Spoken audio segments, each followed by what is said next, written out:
Good morning, students. In last class, we studied post-independence Indian English poetry. In today's class, we will study about post-independence Indian English novel. Post-independence Indian English fiction retains the momentum the novel had gained during Gandhian age. ಇಲ್ಲೇನು ಹೇಳ್ತಾರಪ್ಪ ಅಂದ್ರೆ ಸ್ವತಂತ್ರ ನಂತರದ ಭಾರತದ ಸಾಹಿತ್ಯದೊಳಗೆ ಕಾದಂಬರಿ start ಆಯಿತು. ಆ ಕಾದಂಬರಿಗಳು ಏನಿತ್ತಪ್ಪ ಅಂದ್ರೆ ಗಾಂಧಿ ಯುಗದ ಕೆಲವೊಂದು ಸಂದರ್ಭಗಳ ಬಗ್ಗೆ ಆ ಕಾದಂಬರಿಗಳಲ್ಲಿ ವ್ಯಕ್ತವಾಯಿತು ಅಂತ ಇಲ್ಲಿ ಹೇಳ್ತಾರೆ. ಇಲ್ಲಿ here we come to know some prominent novelist. Firstly, we say about Bhabani Bhattacharya, 1906. He was strongly influenced by Gandhi and Tagore. ಇಲ್ಲೇನು ಹೇಳ್ತಾರಪ್ಪ ಅಂದರೆ ಬಬಾನಿ ಭಟ್ಟಾಚಾರ್ಯ ಅಂಥೇಳಿ ಒಬ್ಬ ಪ್ರಸಿದ್ಧ ಕಾದಂಬರಿಕಾರರು ಬರ್ತಾರೆ. ಇವರು ಏನಿರ್ತಾರಪ್ಪ ಅಂದ್ರೆ ಗಾಂಧಿ ಮತ್ತು ರವೀಂದ್ರನಾಥ್ ಟ್ಯಾಗೋರ್ ಅವರಿಂದ ಬಹಳ ಪ್ರಭಾವಿತರಾಗಿರ್ತಾರೆ. He believes that a novel must have a social purpose. Each of his novels has an unmistakable social purpose.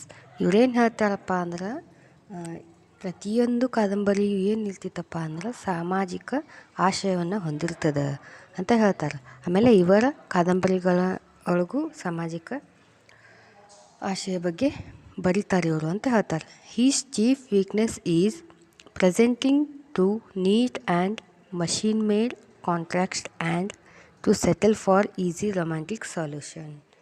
ಇಲ್ಲೇನು ಹೇಳ್ತಾರಪ್ಪ ಅಂದರೆ ಇವರ ಕಾದಂಬರಿ ಒಳಗೆ ಇವರು ಯಾವ ರೀತಿ ಅಂದ್ರೆ ಒಂದು ಸರಳವಾದ ಸಾಮಾನ್ಯವಾದ ಭಾಷೆಯನ್ನು ಯೂಸ್ ಮಾಡ್ತಿದ್ರು ಅಂತ ಹೇಳ್ತಾರೆ. His first novel is so many hungers. ಇಲ್ಲಿ ಇವ್ರದ್ದು ಒಂದು ಪ್ರಥಮ ಕಾದಂಬರಿ ಬರ್ತದೆ. ಯಾವುದು? ಸೋ ಮೆನಿ ಹಂಗರ್ಸ್ ಅಂತೇಳಿ. ಯಾವಾಗಪ್ಪ ಅಂದ್ರೆ in 1947 he wrote this novel. It is set against the background of quit India movement. ಈ ಕಾದಂಬರಿಯೊಳಗೆ ಏನು ಬರ್ತದಪ್ಪ ಅಂದ್ರೆ ಕ್ವಿಟ್ ಇಂಡಿಯಾ ಚಳವಳಿ ಅಂತ ಬರ್ತದೆ ನಮ್ಮ ಭಾರತೀಯ ಇತಿಹಾಸ ಒಳಗೆ. ಆ ಕ್ವಿಟ್ ಇಂಡಿಯಾ ಚಳವಳಿಯ ಬಗ್ಗೆ ಈ ಕಾದಂಬರಿ ಬರೀತಾರೆ. ಆಮೇಲೆ ಮತ್ತೇನಪ್ಪ ಅಂದರೆ ಆ್ಯಂಡ್ ದ ಬೆಂಗಾಲ್ ಫೆಮಿನೈನ್, ಬಂಗಾಳದ ಕುರಿತು ಬರೀತಾರೆ. It deals with the theme of exploitation, political, economics and social.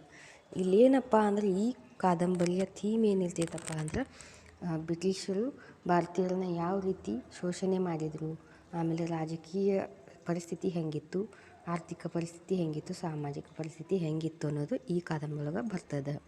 He's other novels are music for Mohini, next who rides a tiger, a goddess named gold, shadow from Ladakh and a dream in Hawaii.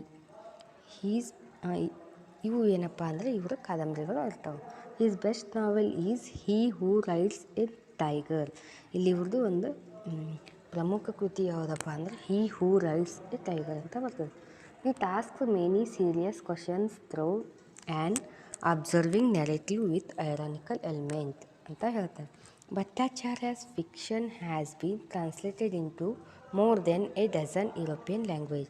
Bhavani ಭಟ್ಟಾಚಾರ್ಯವರ ಕಾದಂಬರಿಗಳು ಏನಪ್ಪ ಅಂದರೆ 12ಕ್ಕಿಂತ ಹೆಚ್ಚು European ಭಾಷೆಯೊಳಗೆ translate ಆಗ್ಯಾವ ಅಂತ ಹೇಳ್ತಾರೆ. His character types narrative made use of Indianness creates a picture of Indian which is admirable. ಇಲ್ಲೇನು ಹೇಳ್ತಾರಪ್ಪ ಅಂದರೆ ಇವರು ಪಾತ್ರಗಳನ್ನು ಬಳಸೋ ರೀತಿ, ಆಮೇಲೆ ಅವರ ಬರವಣಿಗೆ ಶೈಲಿ, ಆಮೇಲೆ ಆ ಕಾದಂಬರಿಯೊಳಗೆ ಇವರು ಭಾರತೀಯತೆಯ ಬಗ್ಗೆ ಕೊಡುವ ಚಿತ್ರಣ, ಇದೆಲ್ಲ ಒಂದು ಬಹಳ ಪ್ರಮುಖ ಅಂತ ಹೇಳ್ತಾರೆ. After that we see in second Manohar ಮಾಲ್ಗಾಂವ್ಕರ್.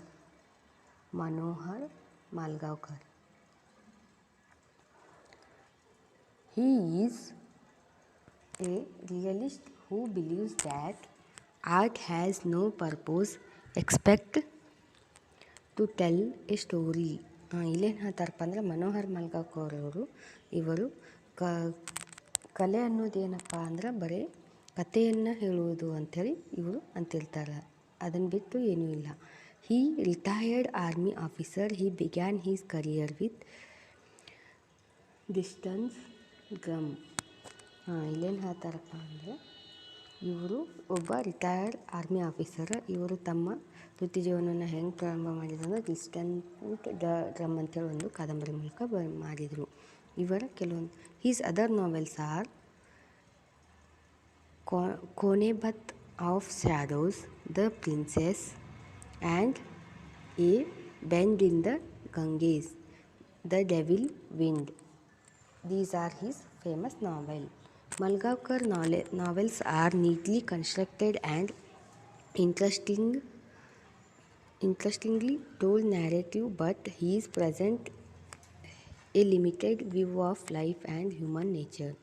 ಮಲ್ಗಾವ್ಕರ್ ಅವರ ಕಾದಂಬರಿಗಳು ಏನಿರ್ತಿತ್ತಪ್ಪ ಅಂದ್ರೆ ಅವರು ನೀಟ್ಲಿ ಕನ್ಸ್ಟ್ರಕ್ಷನ್ ಇರ್ತಿತ್ತು ಅಂತ ಹೇಳ್ತಾರೆ. ಆಮೇಲೆ ಮಾನವನ ಜೀವನ ಮತ್ತು ಪ್ರಕೃತಿಯ ಬಗ್ಗೆ ಹೇಳ್ತಾರೆ ಇವರು ತಮ್ಮ ಕಾದಂಬರಿಗಳು ಅಂತ ಹೇಳ್ತೀವಿ. ಆಮೇಲೆ he presents a male dominated world in which womans seem to be little more than instrument of masculine pleasure. ಇಲ್ಲೇನು ಹೇಳ್ತಾರಪ್ಪ ಅಂದರೆ ಇವರು ತಮ್ಮ ಕಾದಂಬರಿಯೊಳಗೆ ಪುರುಷ ಪ್ರಧಾನ ಸಮಾಜದ ಬಗ್ಗೆ ಹೇಳ್ತಾರೆ.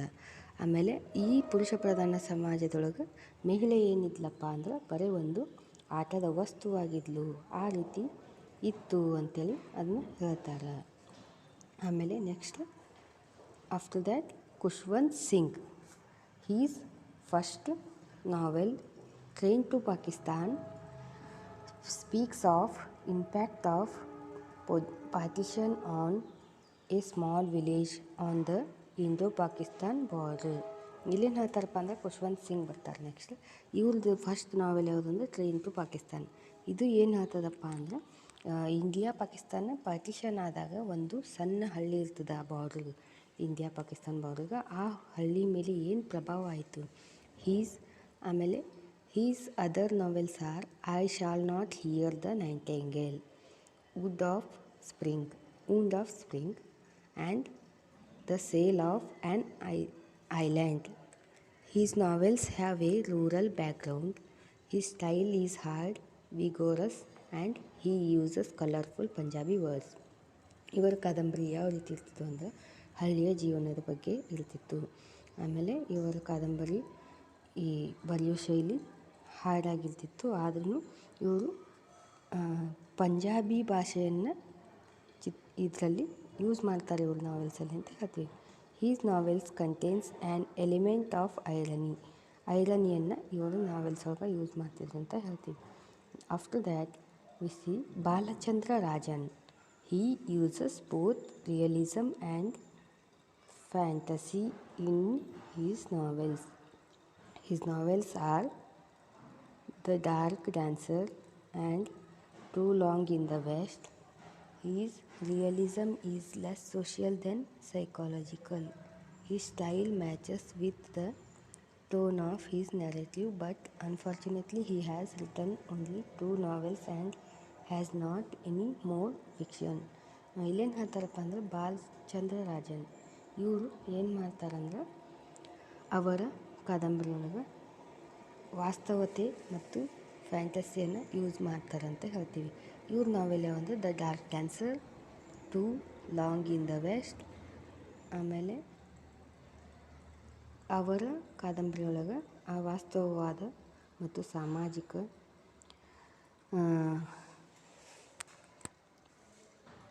ಮನೋವೈಜ್ಞಾನಿಕ ಥೀಮ್ಗಳನ್ನ ಯೂಸ್ ಮಾಡ್ತಿದ್ರು. He style matches with tone of his narrative. ಅವರ ಸ್ಟೈಲ್ಗೆ ಡಿಫ್ರೆಂಟ್ ಇರ್ತಿತ್ತು ಅಂತ ಹೇಳ್ತಾರೆ. ಇವರು ಬರೀ 2 ನಾವೆಲ್ ಬರೀತಾರೆ, ಅದಕ್ಕಿಂತ ಹೆಚ್ಚು ಬರಲಿಲ್ಲ ಅಂತ ಹೇಳ್ತಾರೆ. Next after that Surendranath Ghosh. His novels express Indian ethos combined with ancient native tradition of story telling. ಇಲ್ಲೇನು ಹೇಳ್ತಾರಪ್ಪ ಅಂದರೆ ಸುರೇಂದ್ರನಾಥ್ ಘೋಷ್ ಅವರು ಇವರ ಕಾದಂಬರಿಯಲ್ಲಿ ಇವರು ಏನನ್ನು ವ್ಯಕ್ತಪಡಿಸ್ತಿದ್ರಂದ್ರೆ ಭಾರತೀಯ ಜೀವನ ಶೈಲಿ ಮತ್ತು ಹಳೆಯ ನಮ್ಮ ಪದ್ಧತಿಗಳು, ಆಮೇಲೆ ಕತೆ ಹೇಳೋ ಪದ್ಧತಿ ಯಾವ ರೀತಿ ಇತ್ತು. ಆಮೇಲೆ his 4 novels are find gazelles sleeping, cradle of clouds, the vermilion boat and flame of the forest from a tetralogy. They are knit together by the central figure of protagonist narration. ಇಲ್ಲಿ ಇವರ ಪ್ರಮುಖ ಕಾದಂಬರಿ ಬರ್ತಾವೆ.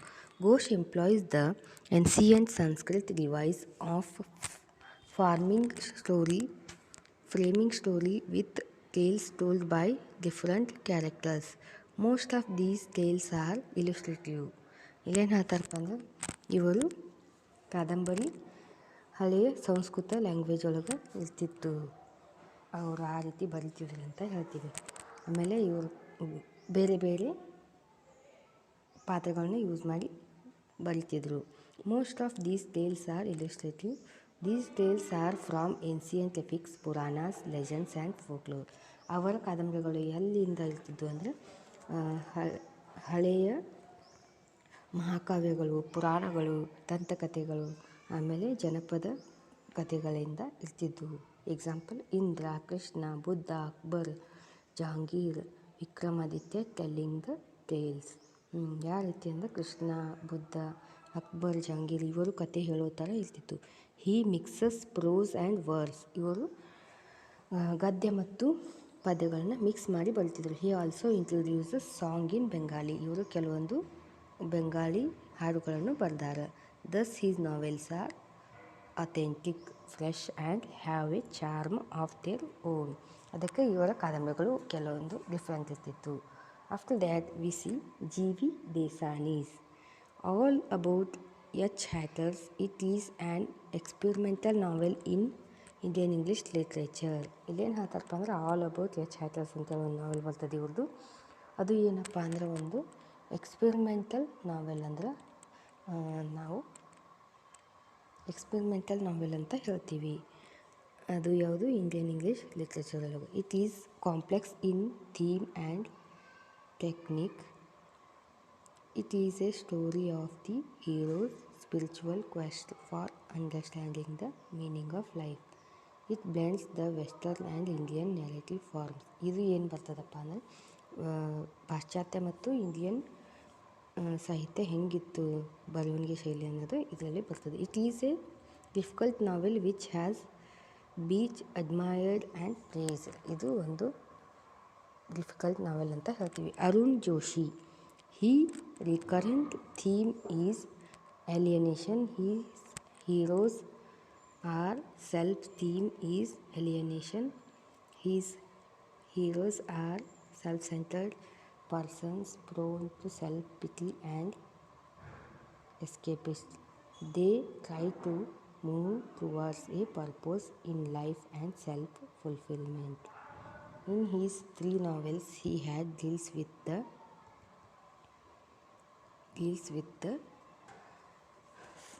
facts of theme of alienation in relation to self. ಇಲ್ಲೇನಪ್ಪ ಅಂದ್ರೆ ಅರುಣ್ ಜೋಶಿಯವರು ಕೆಲವೊಂದು ನಾವೆಲ್ಗಳು ಯಾವ ರೀತಿ ಇರ್ತಿದ್ವು ಅಂದ್ರೆ ಥೀಮ್ ಆಫ್ ಅಲಿಯನೇಷನ್ ಇರ್ತಿದ್ವು. The society around the humanity at large, the frontier, the foreigner, the strange case of Billy Biswas and the apprentice. ಇವು ಅರುಣ್ ಜೋಶಿಯವರ ನಾವೆಲ್ಗಳು. Joshi is a novelist interested in the problem of post independence Indian society and of East-West encounters. He is skilled narrator. He has vision and technique. After that, Chamal Nahal. He was Sahitya Academy Award for Azadi. His other novels are My True Faces, Into Another Dawn, The English Quasars. He uses satire and also supernatural element in his novel. Chaman novel ಇವರು ಏನಪ್ಪ ಅಂದರೆ ಕೇಂದ್ರ ಸಾಹಿತ್ಯ academy ಪ್ರಶಸ್ತಿನ ಪಡೆದವರು. ಯಾವ ಕೃತಿಗೆ? ಆಜಾದಿ ಅನ್ನೋದು. ಆಮೇಲೆ ಇವರ novels my true faces, into another down, the English queens. After that we come to know some women novelists here, like